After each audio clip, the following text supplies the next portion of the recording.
up my game. Yep. So if you're a personal trainer, if you're a coach, if you're an entrepreneur, if you are all of these and even more, this conversation is for you. Yeah. Welcome, Nelson. Thank you so much. So I'm excited. yeah, that's great. I'm excited too. So one thing, just curious, Yeah, what does Nelson Toriano Coaching exactly do? sure. So Coach Nelson Toriano, LLC, it is a career development and financial education company dedicated to personal trainers. So my role and my sense of purpose, I want to help as many fitness professionals as I can in order to or have people develop successful, financially stable, lucrative, and very long careers within the industry. Right now, the way the situation is within our industry, we have a very high attrition rate. Many personal trainers become burnt out, and just generally speaking, as a whole population, financial literacy, financial education, unfortunately, isn't a common thing in the American school system. So a lot of people end up struggling. And so I think it's part of my way of giving back in terms of education, helping people specifically, I know how to speak in the fitness language, how to help people develop very successful long-term careers and be financially stable as well. Yeah, I got to be able to tell you, Nelson, and we shared about this, that I became a personal trainer and a coach based on passion and what it did for me. And I wanted to use it as a vehicle, as personal development for mind, for body. And like, Mm-hmm. if you're in shape in mind and body, you are more out there, you Yeah, know? absolutely. And I had to learn the hard way on how to understand the investment strategy and the investment role. Like I've shared with you before that I have a small real estate portfolio and Yeah, I'm working towards independent financial success. At the yes. same time, I mentioned in our last conversation together, I also had a huge financial loss in real estate and a property in Mhm. Baltimore. Now I contribute that to for me being not educated enough in the game of real estate and investment strategy. Right. And just this morning, I was studying, and I told you I'm working on developing my education base and it's self-educating myself on ETFs and the differences between ETFs and indexes.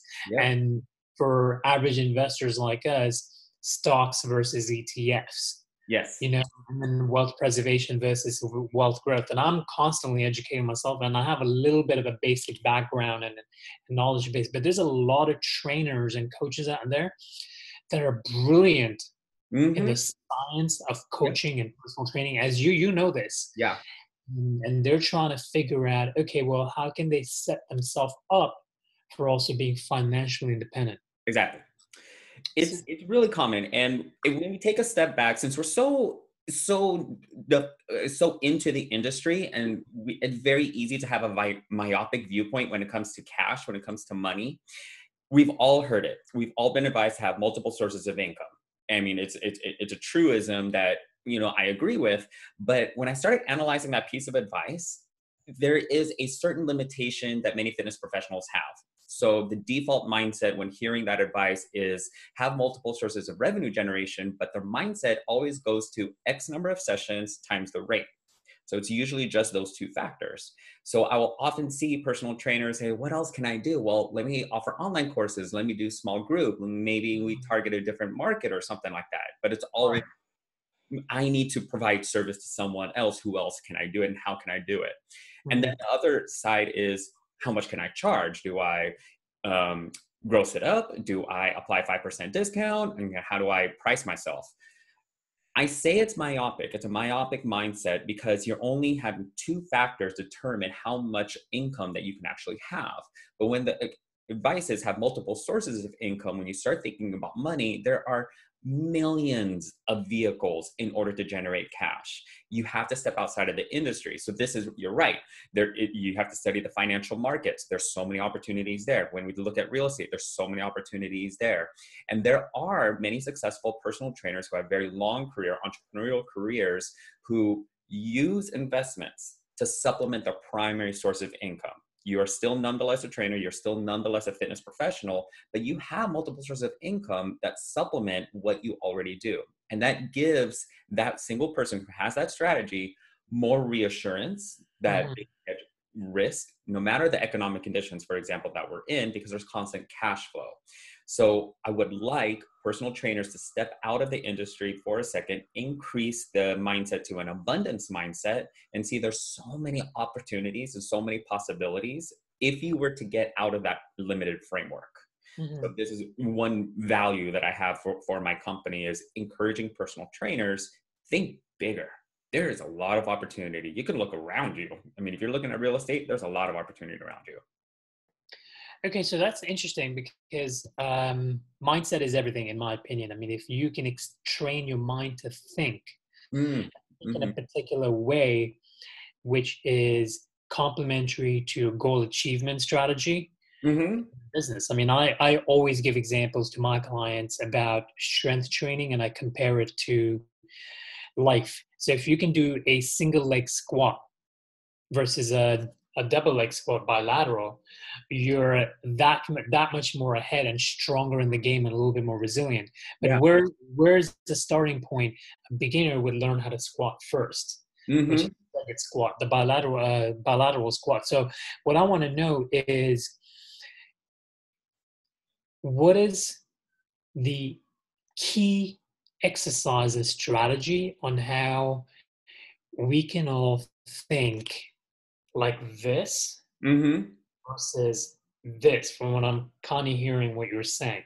hmm the, you I love this conversation because we have to dig in deep. Why so many personal trainers just want money? Cash is cash and it comes and goes, but it's the actual opportunity of what cash does. It gives us reassurance. It gives us other services and goods. It gives us confidence. And so when we start looking at those emotional levels and really get to the root cause of why we want so much money or have some type of stability, is because emotionally we want to know that we feel secure. We want to know that we can continue doing what we want to do. Well, once we establish that, we can stand right there and look at all the different possibilities how to get there. So if your real goal is you need to feel confident you're going to be okay, then there's a million different ways we can get there. That is the real goal. It's not X number of sessions, it's not times rate. That's one strategy, but there is a lot out there. So let's get to the root cause of your mindset. Let's get to the emotional aspect of why you're feeling this way, because that will give us more options for us. That's when we start thinking abundantly. And I really like that approach. You're nonetheless, in your heart, in your core, you're still providing fitness and service and helping people become healthy. Yes, that is your method, that is your calling. Yes, but you can still be an entrepreneur in your very own right, be a self-employed person or own a corporation. There's so many different ways to develop wealth and still give you that sense of confidence and give you that longevity in your career. Okay, so from what I'm getting from you, it's really about wealth education. Mm-hmm. Oh, absolutely. Absolutely. I know how to speak it in terms of fitness, and I know how to speak it in terms of making sure one of the learning processes is I'm working with a community, personal trainers, who are more tactile in their approach, they're more kinesthetic. So if you take these really challenging business concepts about, and to be honest, it's accounting. It's finance. So just looking at spreadsheets, looking at PowerPoint presentations, it isn't the most interesting of things. So being able to take those type of modalities and making them even comprehensible to a person that has a different communication style, that has a different mindset, has a different learning capacity, um, it really is up to the responsibility of the teacher to make sure that the student understands the important concept. And this is where the value comes in. Financial education, generally speaking, is super important, but there's only going to be a limited number of people, from my observation, one, can understand it, two, will even find it interesting. Because it can be really dry. So I have my master's in Well, business administration. I actually didn't get my undergraduate in kinesiology or the sciences. I've always wanted to do business, but my side hustle was working in gyms. I was always training clients. I found my calling though.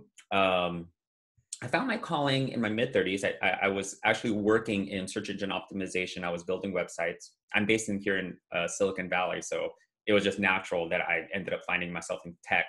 But that my professional career wasn't fulfilling. My calling, my purpose, my contribution was being in the gyms and helping people become healthy. And one day I needed to switch careers. To be honest, it was several years worth of soul searching. But in reality, it was my last year at my agency, and I was working with this client who I just straight up hated. She was the tipping point. I could not see myself working in that capacity for 30 more years until I retire. It wasn't in my heart. Right. So I segued into fitness, and I was now I'm working in fitness full time, and I was doing search engine optimization part time, doing marketing entrepreneurship part time. And then when I started really understanding what the fitness industry works, how it works, how it evolves, what I saw, what I saw was a lot of personal trainers, very talented, successful, ambitious, and philanthropic personal trainers. They quit. They quit regularly. And the more that I got to know their mindset, where they were coming from, they didn't understand the concepts about financial literacy or wealth accumulation. They didn't know the difference between a 1099 and a W-2. When I asked them, hey, do you even know what FICA is? That's our contribution to Social Security. They didn't know what that was. So they were always look at their paycheck and wonder, like, why is this FICA thing always taking out this much? I'm like, well, it's 8% of your gross and there's no choice. So I started accumulating all these observations about the industry, where this is when I took a step back and I saw, okay, the traditional education is taking someone through the sciences and then training them up into sales and marketing. Mm-hmm. They're trained to be really good employees, and they are, obviously. But in reality, so many fitness professionals want to do that and more. And rightfully so, they have unique voices, they have unique methodologies, they have unique contributions and niches they want to work on. They want to be the 1099 independent contractor, or even go higher and be a CEO or self-employed of their own corporations, which is wonderful and very ambitious, and I applaud them. But some people estimate in the fitness industry about 90% of personal trainers quit in the first year. And just generally speaking, when you go out into the business world and you try to launch your own business, whether it be online or brick and mortar or whatever structure, a lot of people don't make it past their third year, fourth, fifth year. If you can make it that far, great. But your first several years is hard. So this gets challenging for our industry. When we're in an industry, we want to help things like the obesity rate. We want to help people.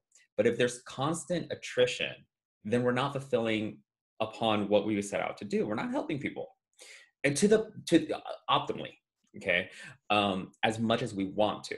So this is where I felt my contribution back to the community was, let's teach these personal trainers who actually want to segue just from their limited skill set of sales and marketing, and teach them how to leverage themselves to get to the CEO level. They have to have fluency in accounting and finance. They have to understand investing it back into the business. They have to understand what it means when we talk about cost of goods sold and profit margins, reinvesting back into the business and owner's equity. We need to teach these fundamental concepts, because really, this is where a lot of personal trainers want to go, trying to truncate business school, entrepreneurship into something comprehensible. So that's my mission. That's my vision. That's what I want to give back to personal trainers. And I fully heartedly believe it starts with the mindset. Yeah, absolutely. You've touched on a couple of things, and this is 100% I agree with, and this is actually very accurate, because working in some box gyms when I first started my journey